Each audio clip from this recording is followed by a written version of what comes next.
Good morning, students. Today we are going to talk about the financial fraudulent practices which are taking place in the banking industry. We would talk about what do we mean by financial fraud, credit card frauds, false accounting frauds, insurance frauds, internet frauds, intellectual property frauds. Now starting off with what do we mean by financial frauds? Children, when we talk about financial fraud happens when someone deprives you of your money or otherwise harms your financial health through misleading, deceptive, or illegal practices. So, children, this can be done through a variety of methods, such as identity theft or investment fraud, cyber fraud, internet fraud, false accounting frauds, and so on. Now let us talk about them, each one of them one by one.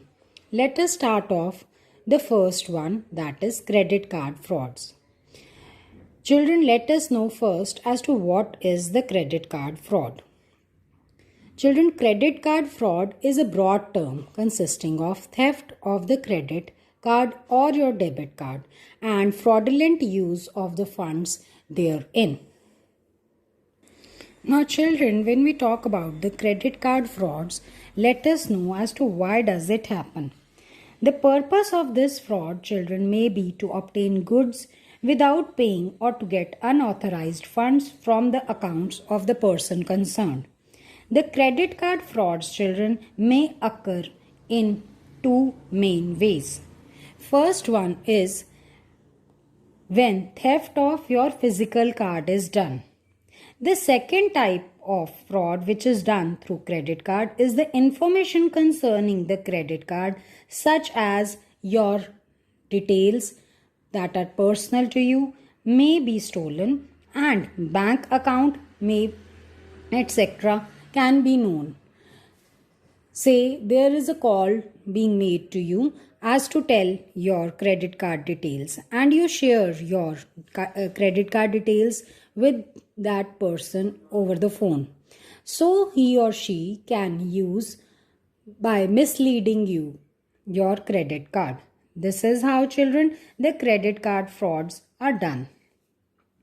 The account number of the card and other details may be used, children, in an unauthorized way to do the credit card frauds. This information, children, is available as a matter of routine to the merchants from which the credit card holder has purchased something. Now, what can be done? The information may be obtained by fraudulent ways without any hint to the card holder that the issuer of the card and the merchant. For example, children, a clerk working in any of the merchant's office may copy a sales receipt that will carry your card details, your name and everything. So he may misuse that data to do frauds. The credit card can quickly be pruned. The credit card holder should then, in that case, report the theft of his credit card or the use of his credit card. That is, if there are any kind of suspicious activities being taking place, the card holder should report the matter immediately to the concerned authorities. The credit card frauds, children, have caused huge financial loss. The identity theft increased by 21%, children, in 2008.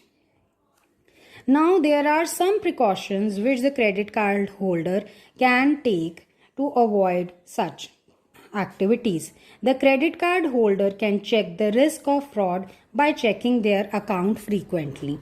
That is, if you check your account and then you can get to know if there are any kind of suspicious activities taking place. They must be constantly aware in case of any kind of suspicious and unknown transactions. Sophisticated systems are now, children, available to prevent and detect the credit card frauds, due to which the percentage of frauds has fallen down.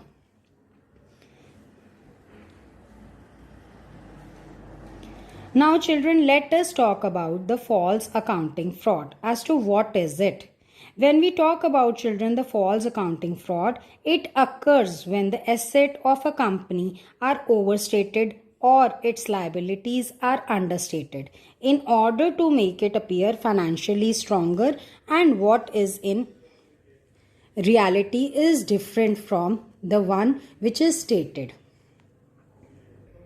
Children, accounting fraud is the intentional manipulation of the financial statements to create a false appearance of the corporate financial health.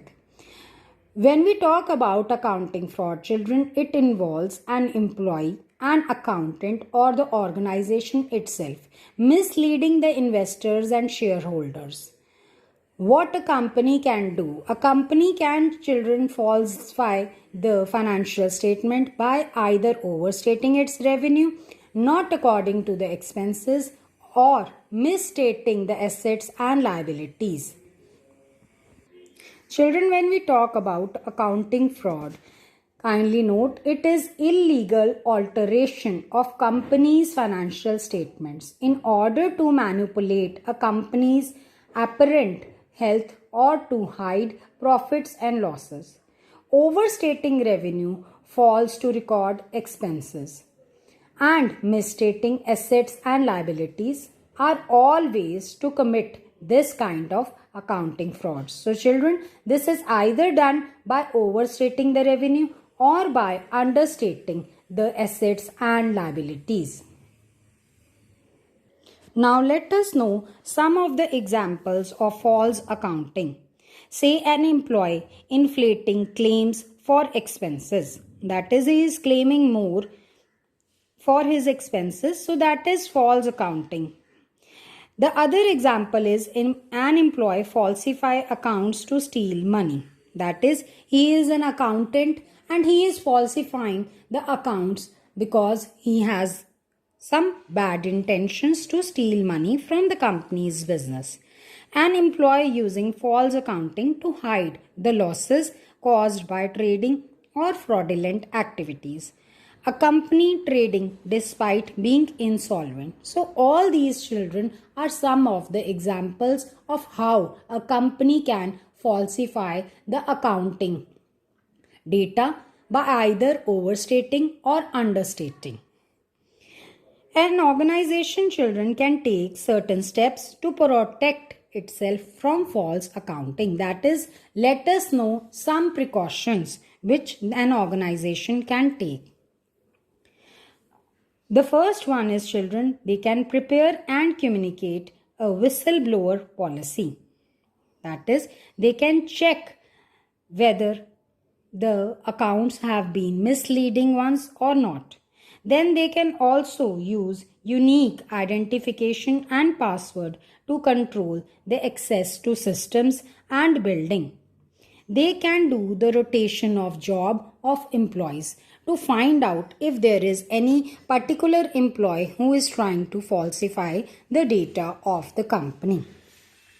Then there can be clearly segregating the duties so as to know whosoever is the culprit. Then they can also do regularly reconciling of the bank statements and other accounts, which will help to find out if there are any falsification of the accounts. So these are certain precautions, children, which the organization can take to protect itself from the false accounting frauds. Now, children, let us talk about the third part of it, that is insurance fraud. How insurance frauds take place. Children, any action taken with the intention to obtain a fraudulent benefit from an insurance process is a insurance fraud. Now, how does it happen? Both employees of insurance companies and the claimant can indulge in insurance fraud.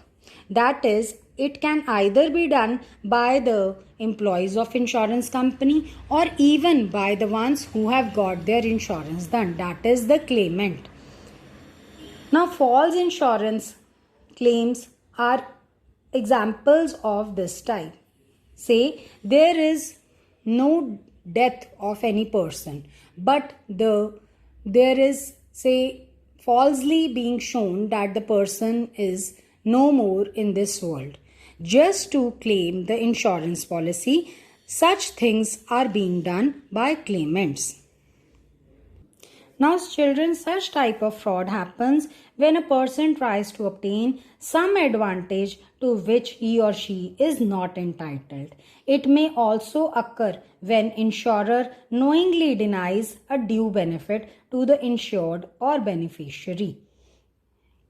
Say the person is to have a money back of his policy, but the insurance company befools that person that no, in your policy you do not have a money back policy being covered for the same at a particular date. So this is basically an insurance fraud which is taking place by the insurance employees. It can be other way around also, that is the claimant is claiming a false insurance for which he or she is not entitled. He is trying to befool the insurance people by asking him for a claim which is not genuine. Insurance claims or insurance frauds, children, are quite common in the insurance industry. There are different types of insurance frauds which are taking place in the insurance business, children. Faking death to claim life insurance policy, concealing the misrepresentation of the information to claim the health care benefits, faking accidents to claim automobile insurance are some of the examples of the insurance frauds. Insurance frauds, children, directly affect the lives of the innocent people through unintentional damage and injury. So, children, these are some of the examples of the insurance frauds, that is misleading the insurance industry. Now, let us talk about the intellectual property fraud. Children, when we talk about intellectual property fraud, this is a fraud which involves property that is protected under patents, trademarks, copyrights, and trade secret laws. Children, when we talk about the intellectual property fraud, this fraud may involve gaining illegal access to protected material. This is basically, children, a theft of intellectual property through misrepresentation or deceiving the data. Another type of intellectual property fraud is, say, false registration of someone's intellectual property.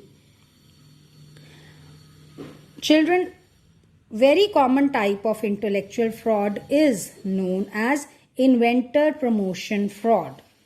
In this, what happens, you must be thinking. An inventor is tricked to pay money for the promotion or development of his or her invention without the promotion or development ever happening. That is, say a person has invented something, he is being asked for certain charges to pay for the promotion and development of that invention. But such kind of promotion and development is not taking place. Invention promotion firms, children, commit such kind of frauds by obtaining fee for their services. Children, now, what precautions one should take to protect from intellectual property fraud? Let us discuss that. The first one is report the fraud immediately to the appropriate authorities. Second is that we can file a claim for monetary loss or damage caused by the fraud. The third is register a criminal case against the person who is involved in such fraud. We can also return the misappropriated intellectual property material.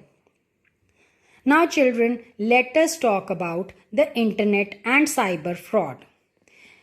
What is it? This type of fraud, children, involves a computer and network. Cyber crimes, children, can threat the financial health and reputation of a person, an organization, and even the nation. Now, children, cyber crime, when we talk about, is defined as an offense that is committed against an individual or group of individuals. Why? It is done, children, with the motive to deliberately harm the reputation of the victim so that there is mental harm, loss to the victim directly or indirectly. Cyber crimes, children, are quite common these days. They can threaten the financial health and reputation of the person, organization, and nation. Now, how all these things are done? Hacking, copyright, infringement, child grooming are some of the types of these crimes. Children, when you share your confidential information, it is at times being leaked and there can be problem of privacy which may occur, due to which such frauds are taking place. So, children, we also know that there are cyber crimes being done to harm intentionally the people psychologically and physically. So, children, today we have covered about the financial fraudulent practices which are taking place.